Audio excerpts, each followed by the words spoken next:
Jadi ketika bayi lahir itu disunahkan diadzani Pak, di telinga kanannya, terus diiqomati di telinga apa? Kirinya. Nggih seperti adzan untuk sholat. Misalkan ini bayi lahir, diadzani. Pas baru lahir loh ya, bukan hari ke-7, pas baru lahir. Diadzani seperti biasa. Allahu Akbar, terus sampai akhir, sampai la ilaha illallah. Disunahkan itu. Terus di telinga kirinya diikomati. Supaya apa? Supaya telinga si bayi ini pertama kali yang didengar adalah kalimat zikir pada Allah Subhanahu wa taala. Yang kanan dan yang kiri ikomat. Kanan adzan, kiri napa ikomat. Nek bapaknya mungkin nggak bisa adzan, minta tolong tetangga, ustadz atau siapa yang bisa adzan, diadzani. Telinga kanan diikomati, telinga apa? Kiri. Berdasarkan hadis ya, hadis dari sahabat Abu Rafi dalam Sunan Tirmidzi, Abu Dawud dan Tirmidzi, dalam Sunan Abu Dawud, Abu Rafi, sahabat Abu Rafi itu pernah bercerita ngeten. Qala ra'aitu Rasulullah sallallahu alaihi wasallam adzana fi udunil Hasani bin Ali hina waladathu Fatimatu bis shalah. Kata sahabat Abu Rafi, aku pernah melihat Nabi itu mengadzani di telinga Al Hasan bin Ali. Al Hasan bin Ali berarti anaknya Ali bin Abi Thalib, cucunya. Cucu bahasa Jawa ini apa? Putu ya, istilah putu. Jadi Nabi itu mengadzani telinga Al Hasan bin Ali, berarti cucunya, anaknya Ali bin Abi Thalib, saat dilahirkan oleh Fatimah anak beliau, bisolah seperti adzan ketika akan sholat. Ini hadisnya dalam Sunan Abu Dawud. Hadisnya sahih atau tidak? Sahih Pak. Disahihkan oleh Imam Tirmidzi. Imam Tirmidzi mengatakan hadza haditsun hasanun sahih. Ini hadis hasan sahih. Bukan hanya sahih, malah hasan sahih. Hasan dan sahih. Jadi monggo diamalkan itu. Ini pendapat mayoritas ulama, termasuk pendapat Imam Syafi'i, Imam Abu Hanifah, Imam Ahmad bin Hanbal dan para ulama yang lain. Dan bisa dilihat keterangannya dalam kitab Al-Majmu' Syarhul Muhadzab karya Imam Nawawi rahimahullahu taala. Kedudukan hadis untuk bayi gimana? Sahih Pak, hadis hasan sahih.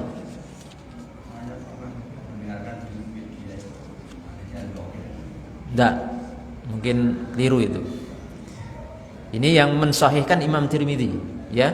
Dalam kitab Sunan Tirmidzi, Imam Tirmidzi mengatakan, ini saya nukilkan ucapan Imam Tirmidzi, hadza haditsun hasanun sahih. Hadis tentang mengadzankan bayi itu derajatnya hasan sahih. Enggak hanya sahih tapi hasan sahih. Hasan itu hadisnya baik, sahih itu valid. Valid itu maksudnya sah dari Nabi sallallahu alaihi wasallam. Jadi sudah cukup. Kalau sudah Imam Tirmidzi, yang lain lewat. Jadi ingat begini, kalau kita menghukumi sebuah hadis, kita kembalikan ke imam-imam ahli hadis zaman dulu. Ya levelnya Imam Tirmidzi, Imam Bukhari, Imam Abu Dawud, An-Nasa'i. Ya seperti itu. Itu sudah, kalau itu sudah dihukumi mereka, itu ibaratnya bahasa kita sudah closing, sudah selesai sudah.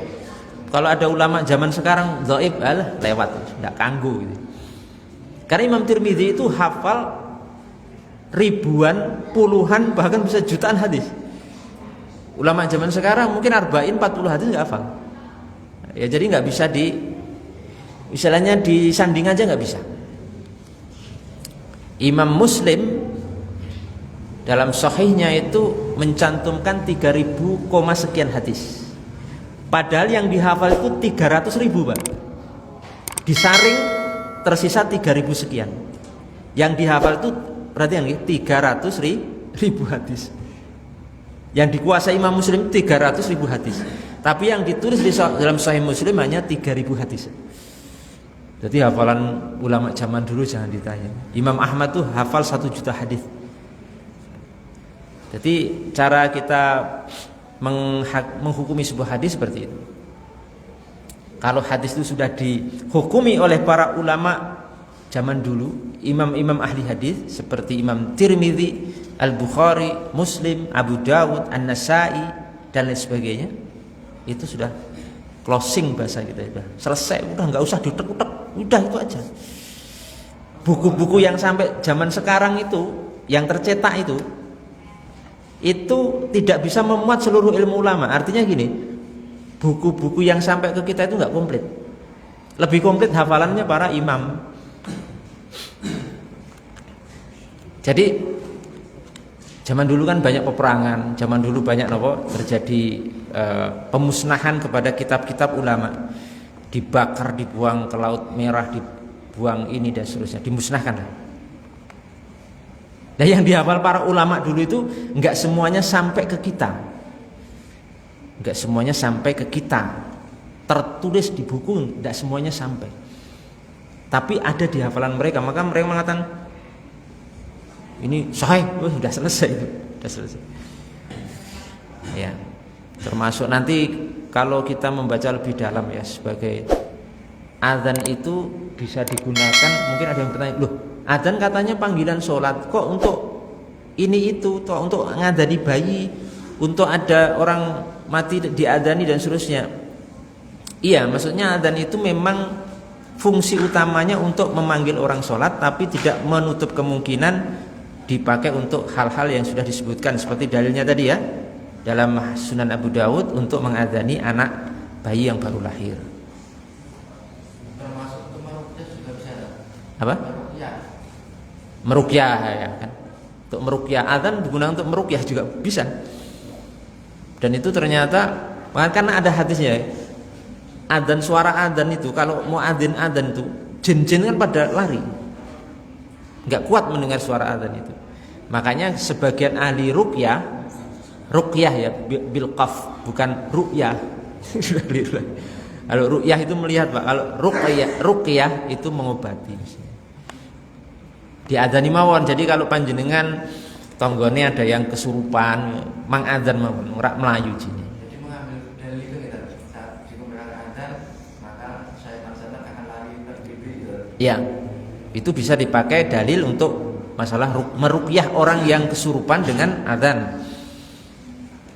Seperti masjid lah, Pak. Masjid ini kan tempat sholat, gitu. Fungsi utamanya untuk apa? Untuk sholat. Tapi apakah bisa difungsikan untuk yang lain? Bisa, lain untuk pengajian, untuk baca Quran, untuk zikir dan lain sebagainya.